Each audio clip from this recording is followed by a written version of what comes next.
داستان ایمان فروشوں کی جلد اول کے ساتھ پہلا حصہ۔ فلسطین سے آئی صلیبی لڑکی اور ایوبی کا کماندار۔ سلطان ایوبی نے آہ بھر کے کہا، قوم متحد ہو سکتی ہے اور ہو بھی جاتی ہے۔ قوم کا شیرازہ امراء اور حکام بکھیرا کرتے ہیں، یا وہ خود ساختہ قائد جو ذاتی مفاد کے لیے امیر، وزیر یا حاکم بننا چاہتے ہیں۔ آپ نے دیکھ لیا علی، مصر کے لوگوں کی زبان پر ہمارے خلاف کوئی شکایت نہیں۔ غداری اور تخریب کاری صرف بڑے لوگ کر رہے ہیں۔ ان بڑے لوگوں کو میری ذات سے کوئی عداوت نہیں۔ میں انہیں اس لیے برا لگتا ہوں کہ اس گدی پر بیٹھ گیا ہوں جس کے وہ خواب دیکھ رہے تھے۔ سلطان ایوبی کمرے میں ٹہلتے باتیں کر رہا تھا۔ علی بن سفیان اور بہاؤالدین شداد بیٹھے سن رہے تھے۔ ستمبر کے پہلے ہفتے کی ایک شام تھی۔ جون اور جولائی میں سلطان ایوبی نے سوڈانیوں کی بغاوت کو چلنے کے فوراً بعد العزد کو خلافت کی گدی سے معزول کر دیا تھا۔ اس سے پہلے اس نے سوڈانیوں کی بغاوت بہترین جنگی حکمت عملی سے دبا کر سوڈانی فوج توڑ دی تھی، مگر بغاوت کرنے والے کسی بھی قائد، کمانڈر یا عسکری کو سزا نہیں دی تھی۔ ڈپلومیسی سے کام لیا تھا۔ اس طرح اس کی جنگی قابلیت کی بھی دھاک بیٹھ گئی تھی اور ڈپلومیسی کی بھی۔ اب کہ سوڈانیوں نے پھر سر اٹھایا تو ایوبی نے اس سر کو ہمیشہ کے لیے کچل دینے کو پہلے تو میدان جنگ میں سوڈانیوں کی لاشوں کے انبار لگائے، پھر جو بھی پکڑا گیا اس کے عہدے اور رتبے کا لحاظ کیے بغیر اسے انتہائی سزا دی۔ اکثریت کو تو جلاد کے حوالے کیا، باقیوں کو لمبی قید میں ڈال دیا یا ملک بدر کر کے سوڈان کی طرف نکال دیا۔ سلطان نے کہا، آج 2 مہینے ہو گئے میں سلطنت کے انتظام اور قوم کی فلاح و بہبود کی طرف توجہ نہیں دے سکا۔ مجرم لائے جا رہے ہیں اور میں سوچ بچار کے بعد انہیں سزائے موت دیتا چلا جا رہا ہوں۔ یوں دل کو تکلیف ہو رہی ہے جیسے میں قتل عام کر رہا ہوں۔ میرے ہاتھوں مرنے والوں کی اکثریت مسلمانوں کی ہے۔ شداد نے کہا، امیر محترم، ایک کافر اور ایک مسلمان ایک ہی قسم کے گناہ کریں تو زیادہ سزا مسلمان کو ملنی چاہیے، کیونکہ اس تک اللہ کے سچے دین کی روشنی پہنچی پھر بھی اس نے گناہ کیا۔ کافر تو عقل کا بھی اندھا ہے، مذہب کا بھی۔ آپ اس پر غم نہ کریں کہ آپ نے مسلمانوں کو سزا دی۔ وہ غدار تھے، سلطنت کے باغی تھے۔ انہوں نے اسلام کا نام مٹی میں ملانے کے لیے کافروں کے ساتھ اتحاد کیا۔ سلطان نے کہا، شداد، میرا اصل غم یہ ہے کہ میں حکمران بن کر مصر نہیں آیا۔ اگر مجھے حکومت کرنے کا نشہ ہوتا تو مصر کی موجودہ فضا میرے لیے سازگار تھی۔ جنہیں صرف امارت کی گدی سے پیار ہوتا ہے وہ سازشی ذہن کے حاکموں کو زیادہ پسند کرتے ہیں۔ وہ قوم کو کچھ دیے بغیر لوگوں کو دلکش مگر جھوٹی رنگین تصویریں دکھاتے رہتے ہیں۔ اپنے ذاتی عملے میں شیطانی خصلتوں کے افراد کو رکھتے ہیں۔ اپنے ماتحت حاکموں کو شہزادوں کا درجہ دیے رکھتے ہیں اور خود شہنشاہ بن جاتے ہیں۔ میں کہتا ہوں کہ مجھ سے یہ گدی لے لو، لیکن مجھ سے وعدہ کرو کہ میرے راستے میں کوئی رکاوٹ کھڑی نہ ہو۔ میں جو مقصد لے کر گھر سے نکلا ہوں وہ مجھے پورا کر لینے دو۔ نور الدین زنگی نے ہزاروں جانوں کی قربانی دے کر اور دریائے نیل کو عرب کے مجاہدوں کے خون سے سرخ کر کے شام اور مصر کا اتحاد قائم کیا ہے۔ مجھے اس متحد سلطنت کو وسعت دینی ہے۔ سوڈان کو مصر میں شامل کرنا ہے، فلسطین کو صلیبیوں سے چھڑانا ہے، صلیبیوں کو یورپ کے وسط میں لے جا کر کسی گوشے میں گھٹنوں پر بٹھانا ہے، اور مجھے یہ فتوحات اپنی حکمرانی کے لیے نہیں، اللہ کی حکمرانی کے لیے حاصل کرنی ہے۔ مگر مصر میرے لیے دلدل بن گیا ہے۔ کون سا گوشہ ہے جہاں سازش، بغاوت اور غداری نہیں؟ ان تمام سازشوں کے پیچھے صلیبی ہیں۔ میں حیران ہوں کہ وہ کس قدر بے دردی سے اپنی جوان لڑکیوں کو بے حیائی کی تربیت دے کر ہمارے خلاف استعمال کر رہے ہیں۔ ان لڑکیوں کی خوبصورتی کا اپنا جادو ہے، مگر اس سے بھی بڑا طلسم ان کی زبان ہے۔ زبان کا وار تلوار کے وار سے گہرا ہوتا ہے۔ وہ عقل جو تمہاری کمزوریوں کو بھانپ سکتی ہے، وہ اپنی زبان سے ایسے انداز سے، ایسے موقع پر ایسے الفاظ کہلوائے گی کہ تم اپنی تلوار نیام میں ڈال کر دشمن کے قدموں میں رکھ دو گے۔ صلیبیوں کے پاس 2 ہی تو ہتھیار ہیں، الفاظ اور حیوانی جذبہ، جسے انسانی جذبے پر غالب کرنے کے لیے وہ اپنی نوجوان خوبصورت لڑکیوں کو استعمال کر رہے ہیں۔ انہوں نے مسلمان امراء اور حکام کے دلوں سے مذہب نکال دیا ہے۔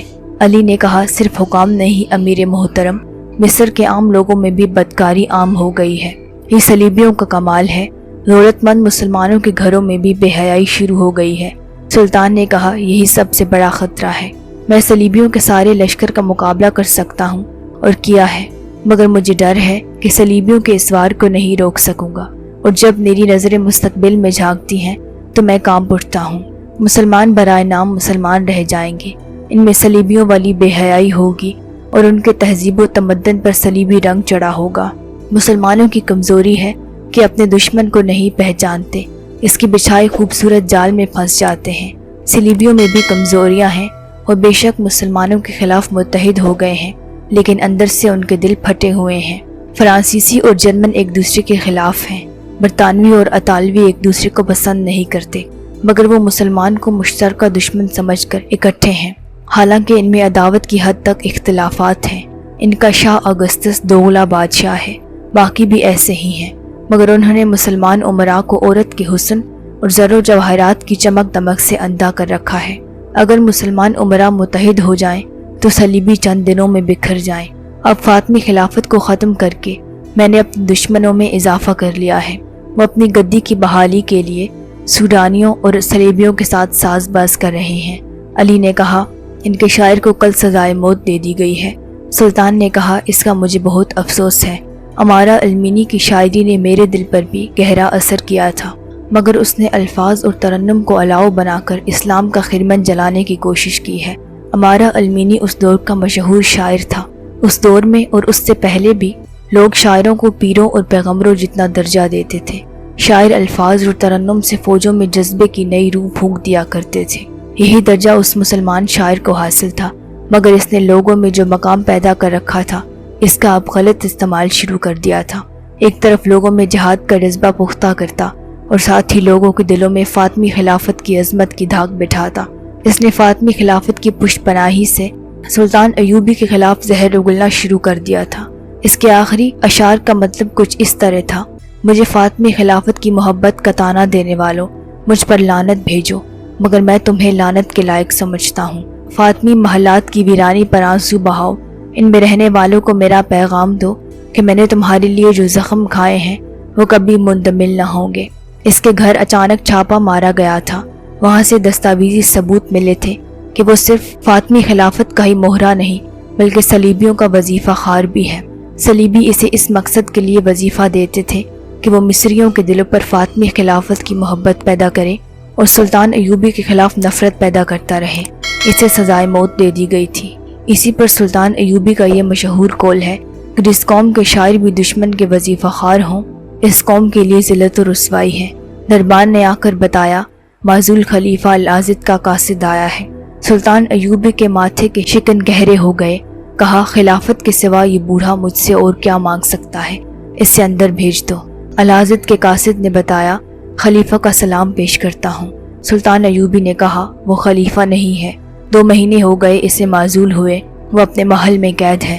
قاصد نے کہا، معافی چاہتا ہوں امیر محترم، عادت کے تحت منہ سے نکل گیا۔ العازد نے بعد السلام کہا ہے کہ بیماری نے بستر پر ڈال دیا ہے، اٹھنا محال ہے، ملنے کی خواہش ہے، اگر امیر محترم تشریف لا سکے تو احسان ہوگا۔ سلطان ایوبی نے کہا، وہ مجھے اس لیے بلا رہا ہے کہ وہ ابھی تک اپنے آپ کو خلیفہ سمجھتا ہے۔ قاصد نے کہا، نہیں امیر مصر، ان کی حالت بہت خراب ہے۔ محل کے طبیب نے خطرے کا اظہار کیا ہے، یہ ان کا دیرینہ مرض ہے جو غم اور غصے میں تیز ہو جاتا ہے۔ اب تو وہ اٹھنے سے معذور ہو گئے ہیں۔